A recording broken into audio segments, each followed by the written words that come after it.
On est allé voir le dernier film Superman et on vous dit ce qu'on en a pensé. Réalisé par James Gunn, dont j'aime tous les films, et en ce qui concerne Superman, bah j'aime tous les films aussi. Peut-être pas Superman 3 et 4, faut pas déconner non plus. Somme toute, j'étais plutôt confiant avant d'aller voir le film, alors est-ce que j'ai aimé? On va commencer par les qualités du film. Comme toujours chez James Gunn, c'est l'écriture des personnages qui est la grande force du film. On sent qu'il cherche à transposer dans la réalité les archétypes des comics. Et du coup, leur côté archétypal, bah en fait, devient des traits de caractère qui forment leurs qualités et leurs défauts. Et ça fonctionne parce que les personnages qu'on voit à l'écran sont crédibles. Notamment au niveau du némésis du film, hein, Lex Luthor. La haine de Lex Luthor envers Superman est très crédible et le personnage est aussi bien interprété qu'il est bien écrit. Et c'est le cas d'ailleurs pour tous les autres personnages, hein, comme je le disais. Notamment Guy Gardner par Nathan Fillion, mais c'est...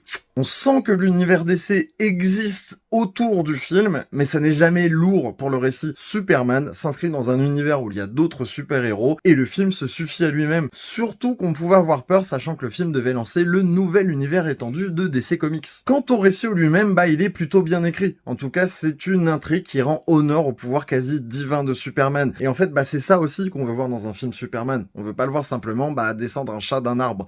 On veut le voir carrément réparer des failles spatio-temporelles. Du coup, bah on a ce qu'on veut avec un film Superman. Un film grand spectacle avec un super-héros et des personnages bien écrits. Un film bien emballé comme James Gunn a l'habitude de nous faire. Et en plus de ça, on connaît surtout James Gunn pour ses traits d'humour. Là, il force pas les traits d'humour. Il est vraiment sur l'émotion. Et on a vraiment sur un film qui met en avant les bons sentiments. Mais pas de manière pathos, hein. Et c'est ça qui est vachement bien. L'amour et les bonnes intentions sont au milieu du film. Et justement, James Gunn tient à nous dire que bah c'est pas parce qu'on a des bonnes intentions et qu'on a des bons sentiments qu'on est forcément cucu. On peut faire autrement. On peut juste être bon et de manière juste. Et c'est ça qu'est Superman. Le film comme le personnage. Bon, maintenant, traitons un peu des défauts. Il y a ces effets de mise en scène totalement spectaculaires, hein, où le film va être toujours en mouvement, quitte à parfois ne pas cutter, à faire des espèces d'effets de ralenti et d'accélération de caméra, pas forcément de l'action. Et en fait, ça, c'est bien pour le grand spectacle, mais du coup, ça fait que le film peine parfois à laisser le temps aux émotions de prendre le pas. C'est-à-dire que le film, en fait, passe très très rapidement, le film ne prend jamais son temps,